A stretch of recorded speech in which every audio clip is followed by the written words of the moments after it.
Hey guys, I'm going to talk to you today about brakes and about a little bit of an introduction into starting paddles, just starting them.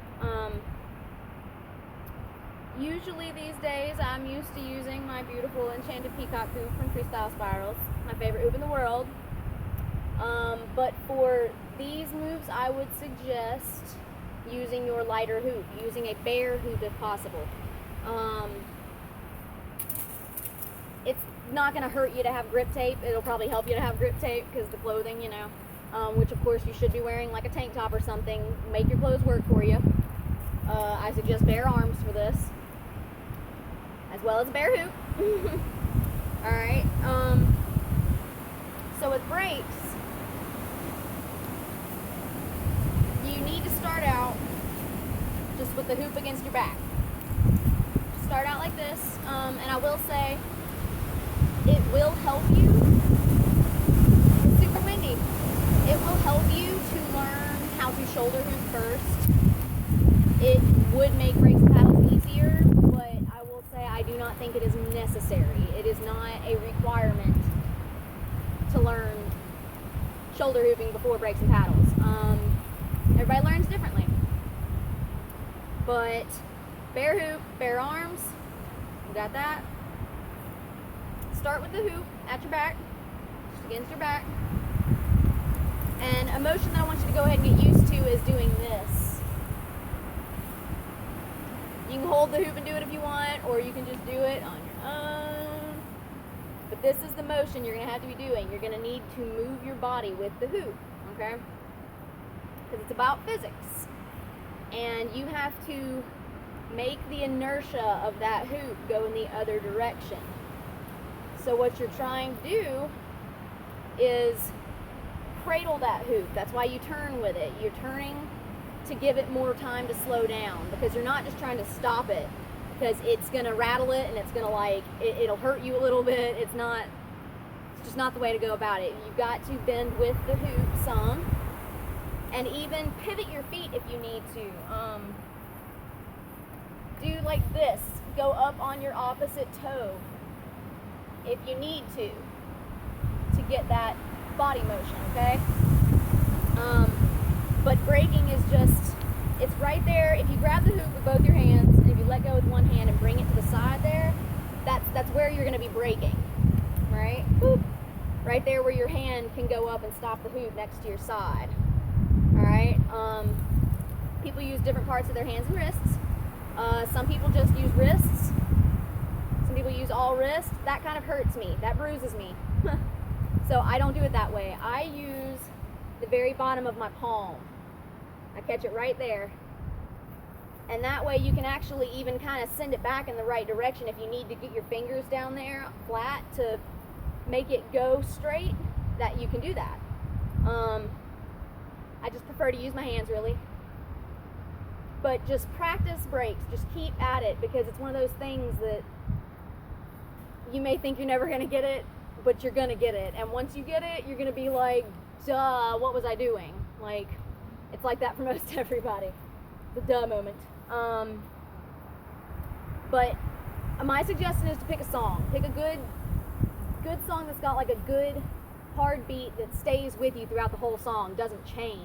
My song practicing these was Closer by 9 Inch Nails, because it's got that good, strong, heavy beat, and it's throughout the whole song. So what you should do is keep at it and find a song that's got a good beat for you, and just keep at it. Just keep trying. Try to get to where you can do the whole song by, still doing breaks. Just doing breaks the whole time. Boom, boom, boom, boom, boom, boom. It really helps to have a beat to stick to. But like I said, it's just about the inertia of the hoop. You just gotta roll with it a little bit. And you can even practice this vertically if you need to. I've actually done this before, practiced brakes vertically. It's easy because the hoop wants to hang down. So all you gotta do is get it going, and it'll go towards the ground. And you just gotta stop it right there, send it back. All right, you can practice it either way.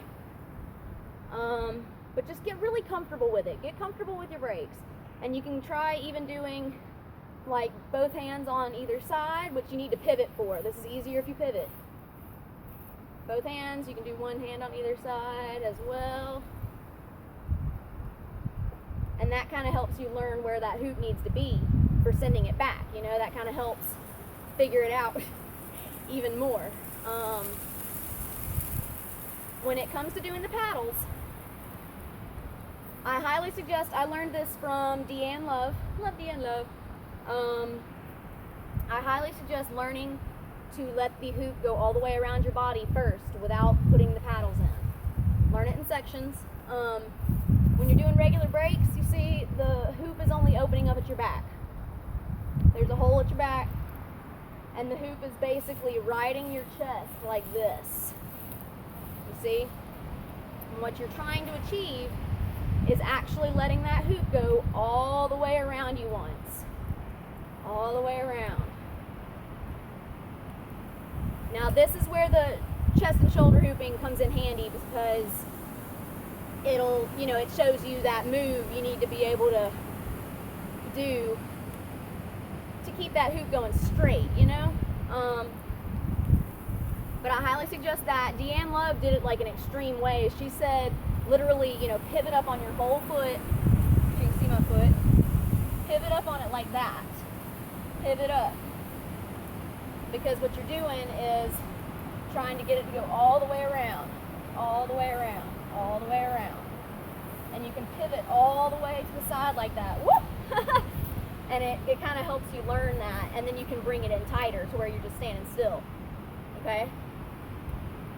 But get comfortable with that first. Get comfortable with sending the hoop. You don't have to be able to do it for a whole song or anything, just at least a few times, you know. Try it out. But once you have gotten comfortable with that, that's when you want to try to throw the paddle in. And the paddle comes right when you are braking with the opposite hand. Alright? So we're spinning around. I'm about to brake with my right hand. Okay? And when I do, I throw that arm up. Okay? So my arm already needs to be up going for the brake. But with my left hand, I'm going to throw it up against my chest right then. Okay? So it's that. It's right there. Throw that arm up in your chest. Okay? And when it comes to the paddling is not your power source. Your brakes are still your power source. You should be braking hard enough to send that hoop all the way around your body once without needing a paddle. Alright? And when you throw the paddles in, it's still the case. The brakes are still your power source. All you're doing is throwing that hand in and basically tracing the hoop with your hand. You trace, you know, if you're using your right hand, you trace the right side of the hoop with your hand and then bring your hand out. If you're braking on or paddling on the left side, it's the left side of the hoop. Kind of trace the left side of the hoop and then bring your hand out. You don't need the speed until later. Once you get the paddles down, you'll probably want to use your paddles for speed as well. It adds speed to it. I'm actually like forcefully pushing the hoop with my paddles at this point. But that is not what you need for learning. For learning, it's all still in the brakes. You basically I let the hoop touch my hand when it comes around, but I barely tap it, and the point is just to bring my hand out while that hoop is a hole in front of me. Alright? So you just bring that hand out,